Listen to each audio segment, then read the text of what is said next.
দেশে আছেন, খুব শীঘ্রই তিনি দেশে ফিরে আসবেন এবং দেশে ফিরে এসে আমাদেরকে নেতৃত্ব দেবেন, দলের হার ধরবেন এবং আমাদেরকে দিক নির্দেশনা দেবেন। আমাদের নেত্রী দেশনেত্রী বেগম খালেদা জিয়া তিনি লন্ডনে গিয়ে চিকিৎসা নিচ্ছেন, তিনি আল্লাহর রহমতে এখন আগের থেকে অনেক ভালো। তবে আপনাদেরকে একটা জিনিস স্মরণ করে দিতে চাই, তা হচ্ছে আজকে ফ্যাসিস্ট হাসিনা, আজকে স্বৈরাচার হাসিনা যেভাবে আজকে বাংলাদেশের বিরুদ্ধে ষড়যন্ত্র করছে, ভারতে বসে এই ভারতীয় দাবেদারদের বিরুদ্ধে আমাদেরকে ইস্পাত ঐক্য করে তুলতে হবে। আমরা ভারতের চোখ রাঙানিতে আমরা ভয় পাই না। আজকে ভারতে বসে শেখ হাসিনা যে ষড়যন্ত্র করছে, সেই জন্য আপনারা সজাগ থাকবেন। ভারতের বিরুদ্ধে আমাদেরকে রুখে দাঁড়াতে হবে। ভারত আমাদের উপর যে 54টা নদীর উপর বাদ দিয়েছে এবং আমাদেরকে শুকনার সময় পানি না দিয়ে মরুভূমিতে পরিণত করেছে এবং বর্ষার সময় পানি ছেড়ে দিয়ে বন্যায় প্লাবিত করে আমাদের অর্থনীতিকে ধ্বংস করছে। এই চিরশত্রু ভারত, ভারতের বিরুদ্ধে আজকে আমাদেরকে জনমত করে তুলতে হবে এবং এই জনমত আগামী দিনে আমাদের দেশকে একটি সুন্দর এবং সাবলীল এবং একটি সুন্দর অর্থনৈতিক দেশে পরিণত করবে।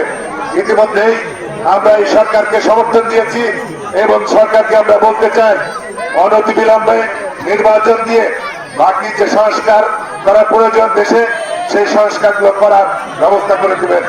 নির্বাচনের নামে তালবাহানা করবেন না, কারণ জনগণের ভোটের অধিকার, সেই ভোটের অধিকারের জন্য আমরা 17 বছর লড়াই করেছি। ভোটের অধিকার প্রতিষ্ঠিত করার জন্য বিগত 17 বছর আমার বিএনপি 60 লক্ষ নেতা কর্মীর নামে মামলা, আমরা যে নির্যাতন, আমরা আমাদের উপর নির্যাতন হয়েছে, আমরা কারাবরণ করেছি। এই মিজানপুরে বহু অসংখ্য নেতা কর্মী, আমাদের চেয়ারম্যান আতিয়ার রহমান সহ আমরা একসাথে বিগতি, আমাদের গাব্বার সহ আরো অনেক নেতা আমরা রাজবাড়ী কারাগারে ছিলাম। আমাদের নামে বেশ কয়েকটি মামলা হয়েছে এবং এরকম ফারুক আছেন, এরকম অনেকেই আছেন। আমাদের মিজানপুরের অনেক নেতৃবৃন্দ আমরা জেনেছিলাম।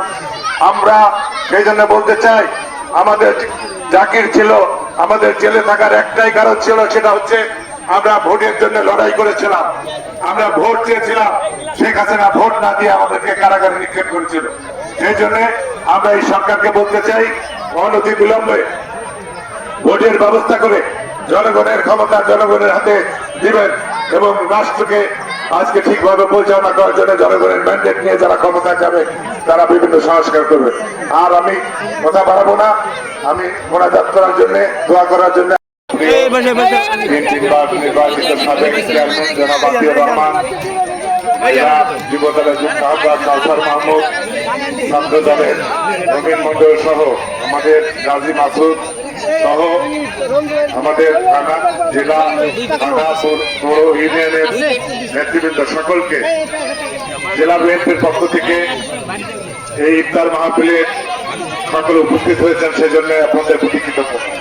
আপনারা জানেন যে আমাদের নেতা দেশনায়ক তারেক রহমান নির্দেশ দিয়েছেন, আমরা মনে করেছিলাম জেলা পর্যায়ে আমরা একটা বিরাট ইফতার করব, কিন্তু আমাদের তারেক রহমান সাহেব নির্দেশ দিয়েছেন প্রতিটা ওয়ার্ডে তৃণমূলের নেতা কর্মীদের সাথে নিয়ে ইফতার মাহফিলে অংশগ্রহণ করা।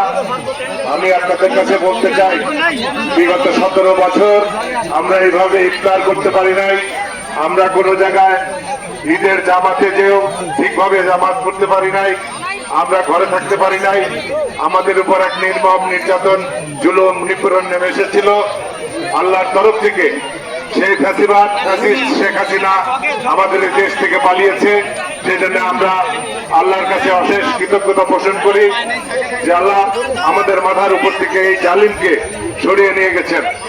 এখন আগামী দিনে যে নির্বাচন হবে, সেই নির্বাচনে আমাদের নেত্রী দেশনেত্রী বেগম খালেদা জিয়া, আমাদের নেতা তারেক রহমান নির্দেশ দিয়েছেন তৃণমূলের মানুষের সাথে থাকার, মানুষের সমস্যার পাশে থাকার, মানুষের সমস্যার কাছাকাছি থাকার, মানুষের বিপদের কাছে থাকার, মানুষের সমস্ত অধিকার সংরক্ষণ করার জন্য বাংলাদেশ জাতীয়তাবাদী দলের প্রত্যেকটি অঙ্গ সংগঠনের নেতা কর্মীদেরকে নির্দেশ দিয়েছেন।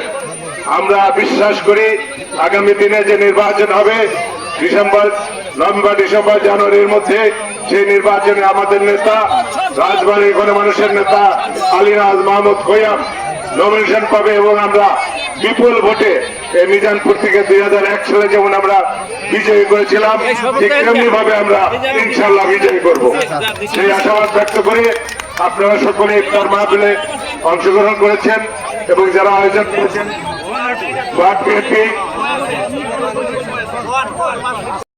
উপস্থিত আছেন মিজানপুর ইউনিয়নের বিপ্লবী সভাপতি জাকির হোসেন।